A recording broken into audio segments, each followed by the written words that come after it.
are Locked On Spurs, your daily San Antonio Spurs podcast. Part of the Locked On Podcast Network, your team every day. Hey, welcome back to Locked On Spurs of the Locked On NBA Network. I'm your host, Jeff Garcia, Spurs beat writer for KENS 5 San Antonio. Glad to have you back. One of the good things about the offseason is that it allows us to have more time with the fans, have more fan episodes. That's exactly what we're going to do today. And I think it's very important, though, that we do have a fan on today because of the big news recently that the Spurs are seeking to play more home games away from the AT&T Center. It got the Spurs fan base riled up. It's been a few days.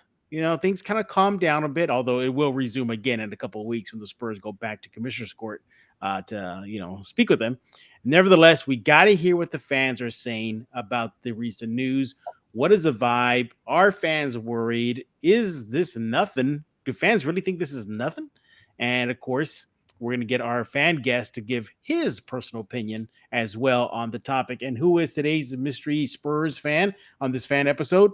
He is making his Locked On Spurs fan guest debut. He is Erik Hicks. Follow him on Twitter at HicksErik7. Erik, welcome to this fan episode of Locked On Spurs. Hey, Jeff. Thanks for having me on. Hey, although this is your first time, you're not a stranger to how these things work, right? You're cool. You get it, right? No, I get it. I've listened to plenty of your cast before, and I know exactly what's expected. Yeah. So for those who don't know, basically, Erik is going to give us his personal opinion as well as just the kind of a overall vibe on the Spurs on this big topic about, coming from the fan base. And then we're going to have some fun with Erik later on the show. He is a big trading card guy. He loves Spurs basketball cards, just trading cards in general. We're going to see if he'll give us a peek into his collection in just a few minutes. Erik, again, thanks for making time to join Locked On Spurs. How long have you been a Spurs fan?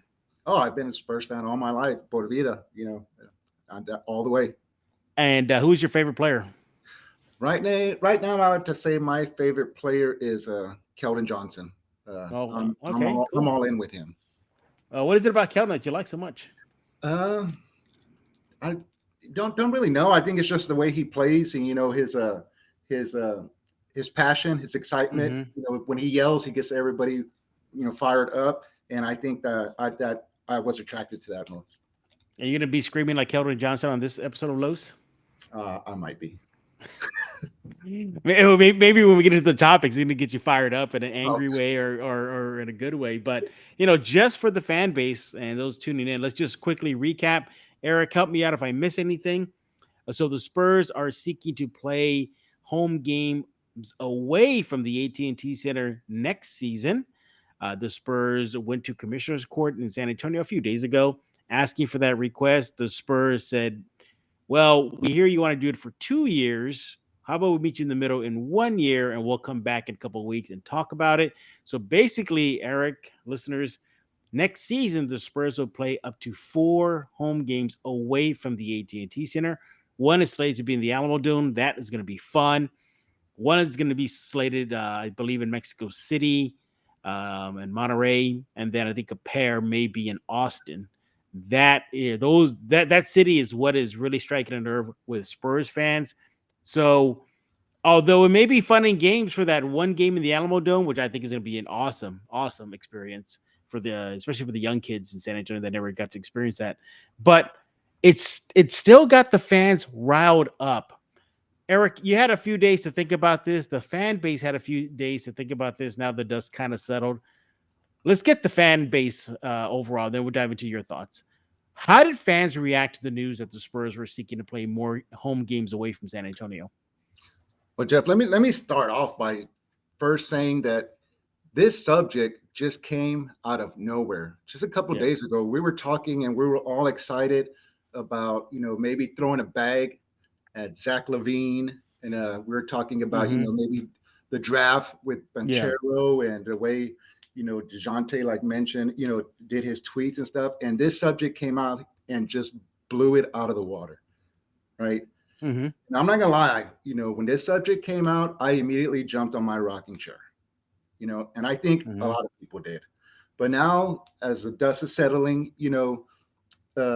our emotions have been going this way, that way for the last couple of days, because a lot has happened in the last couple of days, but first and foremost, I would like to say, and I know I'm probably going to get smoked by some of my family. You probably are. Get ready for it. It's like we're in an open relationship now. There's no other way around it. Our team, you could say, like, oh, well, they're doing it to expand, fans and stuff like that. I get that. And they can say whatever they want, but at the end of the day, our team is going to be playing in another city for a couple of games, or our team has asked or is requesting to go to another city for a couple of games. And I don't like it. And I think most of the fans are like, we get it. We understand why. And I think that's a lot of people have been saying that we understand why. We see why you're doing this. I don't like it. Yeah, I get it, Erik. And I think it comes down to that. I think fans would have been okay with it. Obviously, I think you're going to be okay with it. Fans are going to be okay with it if they say, okay, because we want to play in the Alamo Dome. I get that. I think Spurs fans are all down. If the Spurs would say 4 games in the Alamo Dome, I think everybody will rubber stamp that. But I think the rub is really just Austin. And I think fans are just feel threatened by Austin.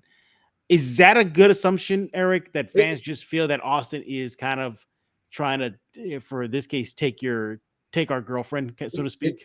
It is. And, the Mexico game, that doesn't bother us at all. And you know that. This isn't the first time something like that has happened. And everybody's, we're close by. Everybody's, happy about that. The Alamo Dome game, who wouldn't love to go sit at the top of it? Yeah. I remember going to games back in the day for like $8 or something like that. You playoff games or something. You sit way at the top. It was fun. It'll be good just to go check that out again. It's the Austin games. You know what I mean? It's the Austin games, and it's like sometimes people say there's like, oh well, it's that possibility. Is it likely going to happen? No, but I don't want there to be the possibility that it could happen. You know what I'm saying? Erik, I want to ask you something. Do Spurs fans feel that this is a situation of, hey, there's some smoke and there could be fire down the road? Oh, definitely. There is smoke and there could be fire. Everybody knows Austin is blowing up right now. They're getting everything, and we still haven't forgotten about that MLS team. Okay, and that's like how I think, and I'm like, I haven't forgotten about that. You already pulled the rug out from underneath me once. I don't want a possibility for it to happen a second time. Now let's be fair. Let's, again, we're going to get into your personal thoughts in a while. We'll get more in depth in that, but let's go and give the Spurs side to it. Now, the Spurs say that this move is, as you mentioned, is to expand the fan base, to bring in more fans to San Antonio, to spread the name of the Spurs, sell merchandise, get tickets sales up. And from a business aspect, I get that. I think, Erik, I'm assuming you understand that. Do Spurs fans understand that the Spurs really, at the end of the day, are a business, and they got to get money into their organization? Oh, we understand that. We definitely understand it. Jeff, it didn't take.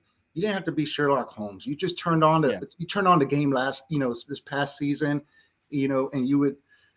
First thing you would do is you would check the score, check the time, and then look in the crowd, and what do you see? Just a whole bunch of empty seats. Yeah. And we're not used to that. You know what I mean? So we understand. We see what has brought this on. But at the same token, Spurs, we don't have to like it. I totally get, why Spurs fans could be nervous. I understand that. Because it's Austin. You mentioned the MLS thing, get it. And then there's new ownership. Some of these guys, that came in and bought pieces of the Spurs are based in Austin. Michael Dell, based in Austin. But let me ask you something. Would this calm down Spurs fans that are kind of nervous about this? If I were to say, and just spit facts here, that this isn't new. This isn't something new. Spurs trying to bring in more people from Austin. For years now, they've had ride shares from Austin. For years now, they play Austin Spurs games in San Antonio. Obviously, they base their G League team in Austin. Erik, there's even helicopter rides from Austin to San Antonio to bring in fans seeking to check out a game in San Antonio. Uh, does that kind of calm things down that this has really been going on for years now, or does that actually make more smoke because Yeah, of the flirtation of Austin and being involved? no, we understand, and I think like one thing that really kind of that's different, because this has happened before. Mm-hmm. The only thing that, like how you mentioned, is that Michael Dell, he's fairly new, and when he bought some ownership in, I think that's what kind of got everybody side-eyed, Mm-hmm. because he's got some coins in the bank, you know, and I think that's what makes it different from here and back then. You know what I mean? Mm-hmm. And you know that he's over there, and he's kind of just, playing with his fingers, kind of doing the George Burns excellent with all this that's going on right now. Yeah, yeah. And that's kind of thing that, just knowing that, I think that I don't like it. And a lot of Spurs fans, they don't like it, and that's what it is. Look, the again, trying to be fair here. Now, the Spurs are not just simply targeting Austin, although that is just the big name city that's popping up. I spoke to a Spurs rep. He told me, it's not just Austin. They're seeking to bring in fans from Gonzales, Texas, from Bernie, Texas, to Comfort, Texas, from Seguin, New Braunfels. It's not just Austin. I think when we think Austin, the Spurs are thinking from Austin all the way down to Mexico. Maybe a little closer to Houston, not actually not the Rockets territory, but like Gonzales, Texas on down. I think the Spurs are trying to establish their footprint in the South area, the South, don't forget the southern area of Texas up to the border and into Mexico. Erik, let me ask you something. For the Spurs to thrive in San Antonio, they obviously got to make money.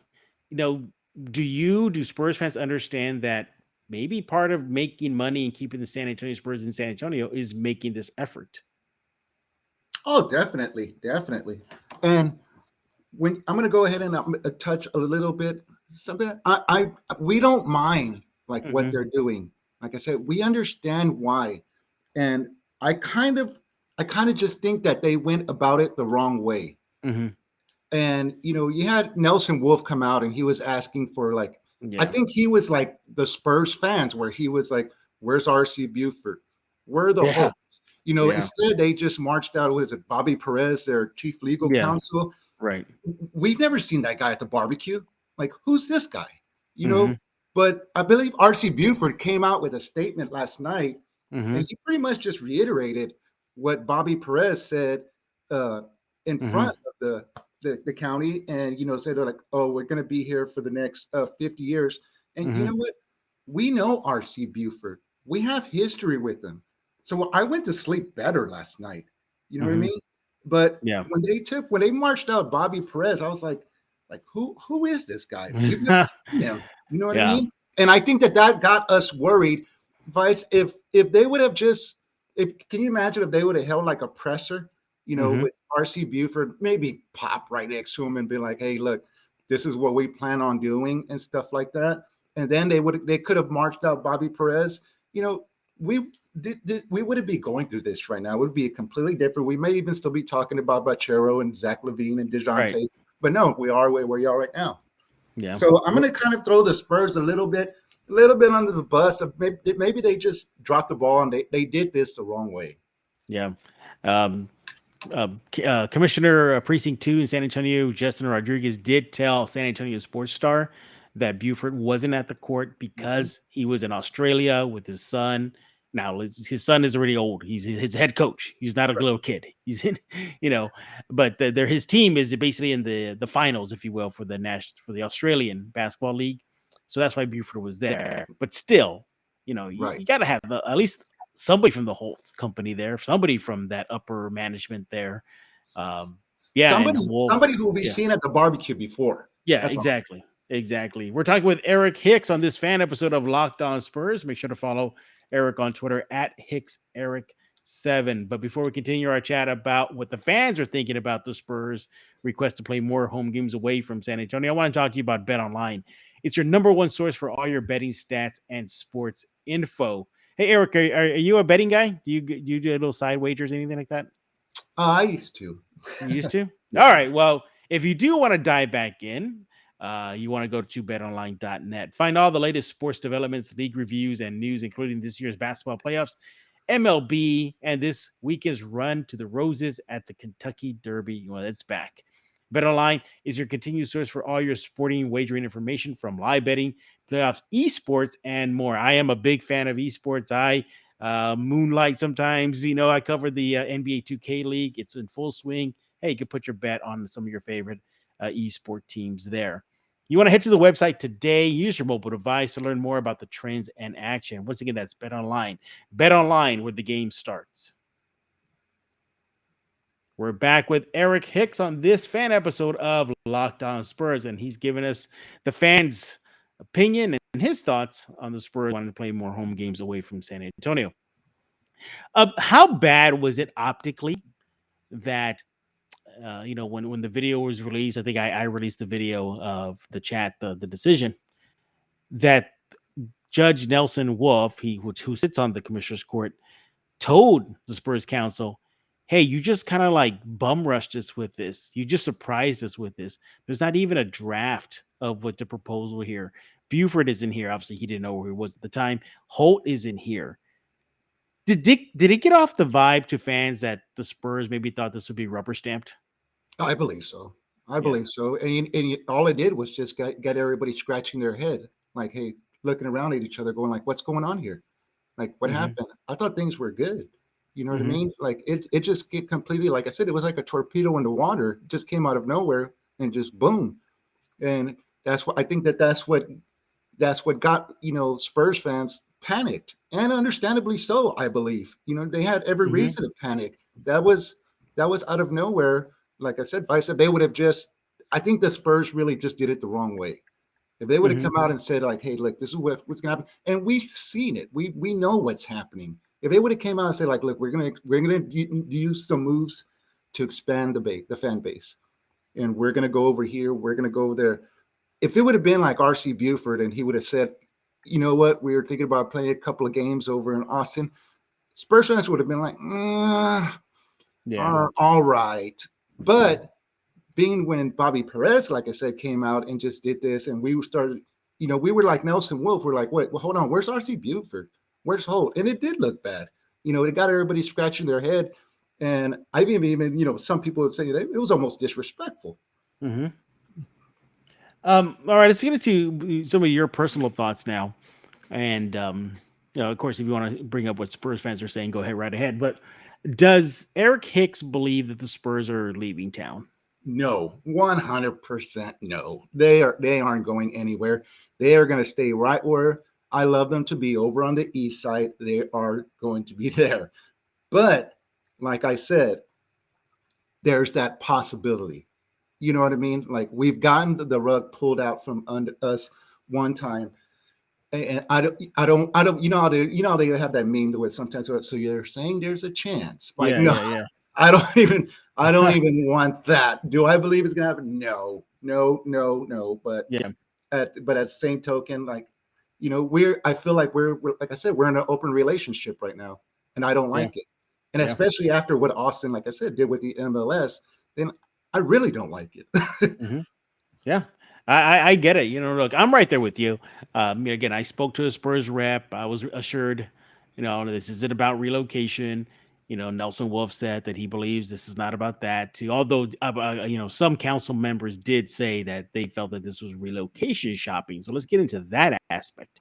So I get it, Erik. You're saying that the Spurs are not leaving, but what about the idea of relocation, just shopping? Does that kind of get you a little worried? Or again, you're saying like, no, they're just not going anywhere? No, that actually gets me like a little worried. So like I was saying, is, there's like always that possibility. And I hear some fan or some people talking about, oh, well, what about San Marcos, New Braunfels, that area? And I'm still like, no.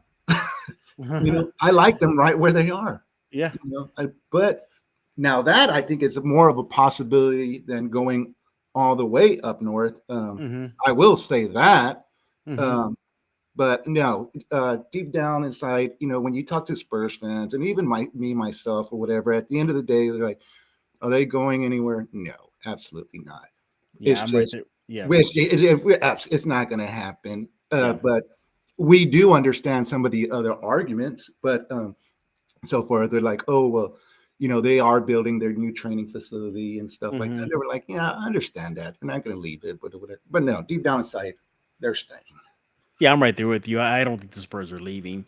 I think Spurs fans, can come off the ledge a little bit. Mhm. We'll see what happens in a couple of weeks when they reconvene at Commissioner's Court to bring up the deal, like, or the request again, see if they can Yeah. amend it or whatnot.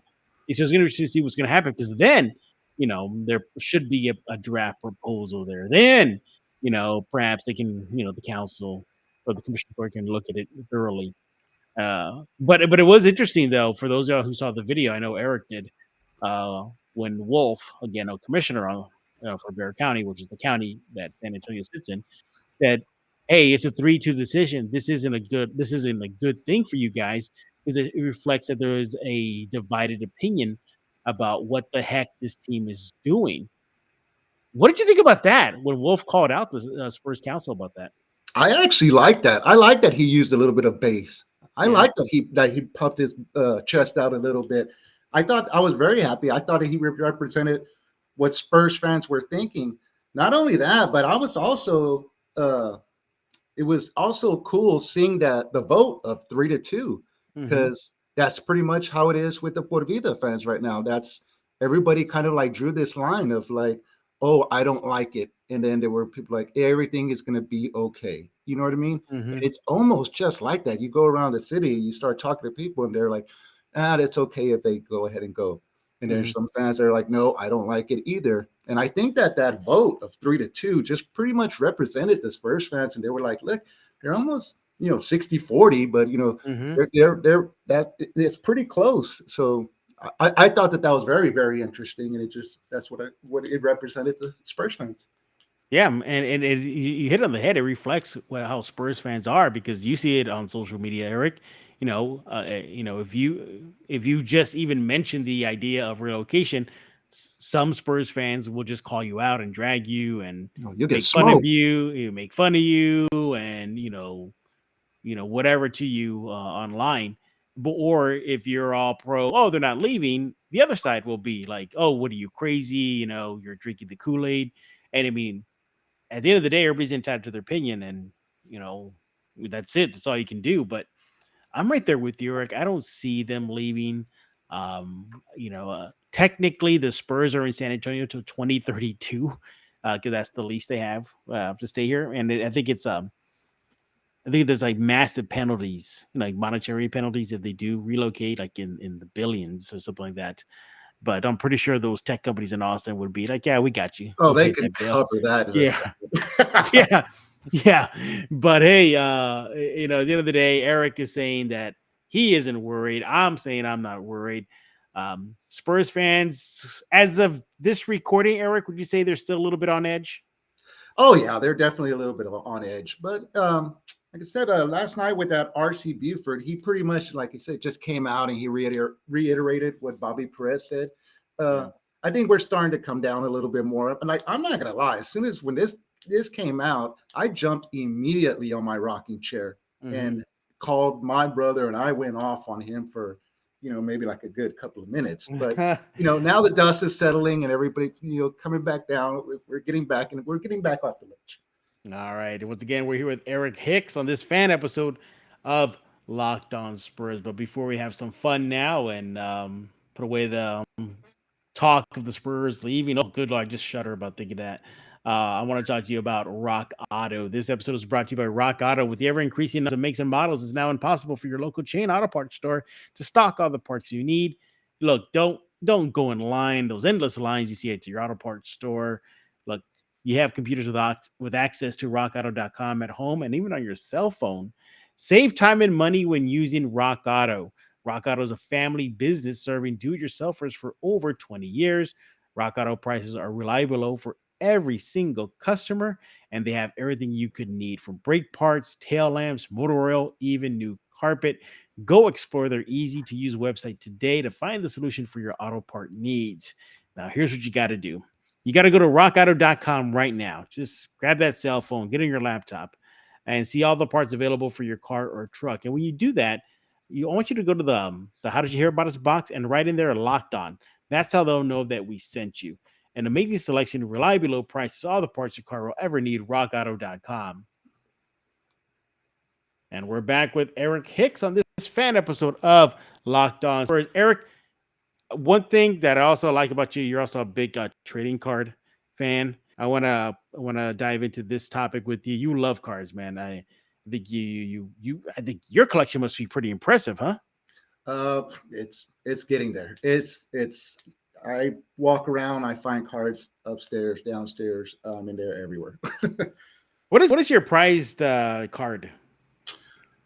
It's funny you asked that. My prize card, the one I went way out on the ledge, way out there to get, was a Lonnie Walker rookie card, on card auto, 3-color patch, numbered, I believe it was to 99. Wow. And it looks like he's not going to be here.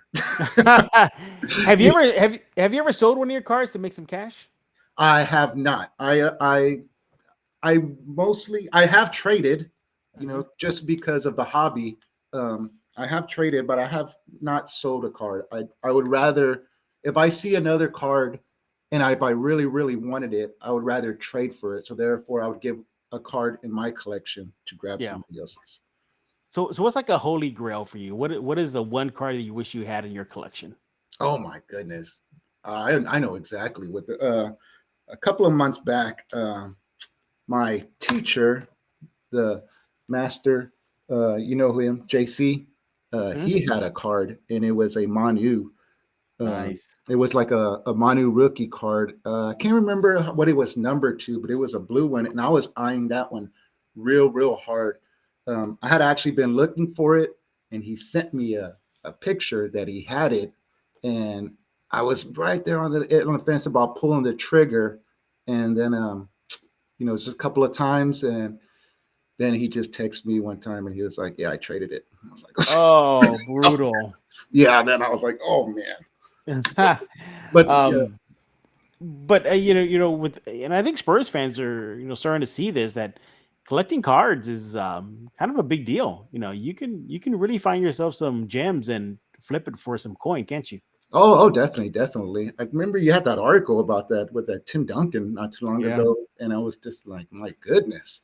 But yeah, you can. It's almost like buying a scratch lottery ticket now these days. You opened up something, and if you catch a one of one, hey, congrats. Have you ever had that on a pull? A pull of 1-on-1? I have not. I haven't even seen a one of one. If I pulled a one of one, I'd probably be running up and down the street naked. but I have not. I pulled plenty of numbers, plenty of patch, plenty of autos. I can't count the number of those. But as far as like of a one of one, no, I don't. I think the lowest numbered card that I own is probably an out of 9. That's still pretty good though. That is good. Yeah, that's really good. A 9, yeah, that's really, really good. Again, if you want to talk basketball cards, Spurs trading cards, make sure to follow Erik on Twitter at HicksErik7. Erik, you got some time to do some news and notes with me? Go ahead, man. All right, let's start it off here. Did you see that New Balance created custom sneakers dedicated to Spurs DeJounte Murray's late sister? They made an exclusive personal edition pair of sneakers just for DeJounte to honor the passing of his sister. Really unique colorway, red and white. They had birds kind of imprinted on there, and this is Rest Easy T because his sister was Tesha. New Balance, it's not the first time they've done this. They made even custom personalized sneakers for DeJounte to honor his daughter. I mean, New Balance is really taking care of their own, huh? They sure are. And do you have any New Balance Murray sneakers, anything like that? I do not. I have had a pair of New Balance before. It's just I'm kind of, honestly, I'm not a big fan of like the Fiesta colored DeJountes that have come Yeah. out recently and stuff like that. No, I you're mean, really gonna get it. You're gonna get dragged for that now. yeah, let me go ahead and get smoked like that for a second Yeah. time. Or blocked. Yeah, exactly. But All no, right. All right. In other Spurs news, will Erik Hicks spend over $18,000 for Robert Ory's 2007 Spurs championship ring? Would you do that? no, I wouldn't. And I don't even know why he's selling it to begin with. You know what I mean? But you know what? Yeah. There's a Por Vida fan's going to get himself a ring. I guarantee you that.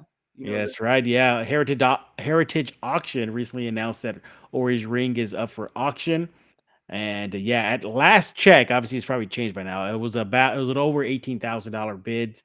So yeah, you're a hardcore fan. You got that kind of money on you. Talk about an addition to your collection. Erik, I want to thank you for hopping on this fan episode of Locked On Spurs. Once again, tell everybody how they can interact with you. Maybe throw some tomatoes at you for your takes here on Locked On Spurs. Yeah, it's Erik Hicks 7. And if they ever want to hit me up and have questions or stuff like that, feel free. And then, or if they just want to sit down and chat, for that too. I think the last time I saw you, you were being a judge at a talent show, wasn't it? Yeah, that's right. Yeah. I think I gave you a Josh. Yeah, the Primo card. I still have that one, man. I wasn't expecting you to do that, so I appreciate that. I gave you the Josh Primo card, and then I told you I was Team T, and it looked like you wanted to throw a rock at me. No, you're fine. Hey, by the way, happy Cinco de Mayo. Did you ever see the movie Desperado? I did. We'll pick your guitar case. Which one you want to go with? I'm gonna take the machine gun one. I saw that you had posted that earlier. Now, what is it about the machine gun case? I don't know. I guess it's the way the guy sweeps it around. I'm between the machine gun and then the El Mariachi's OG case. Just packed full of small arms. Yeah, that's a great scene. And I thank you again, Erik, for taking some time to hop on this fan episode of Locked On Spurs. He told you how to chat with him. Now it's my turn. You want to subscribe to Locked On Spurs wherever you get your favorite podcasts, Google Play, Stitcher, iTunes. The list goes on and on. We are now on YouTube. Yes, search on YouTube, Locked On Spurs. You'll hear this episode with Erik and many, many others. And we thank you for making Locked On Spurs your first listen each and every day. So for Erik Hicks, I am Jeff Garcia. We're going to put a lock on this fan episode of Locked On Spurs.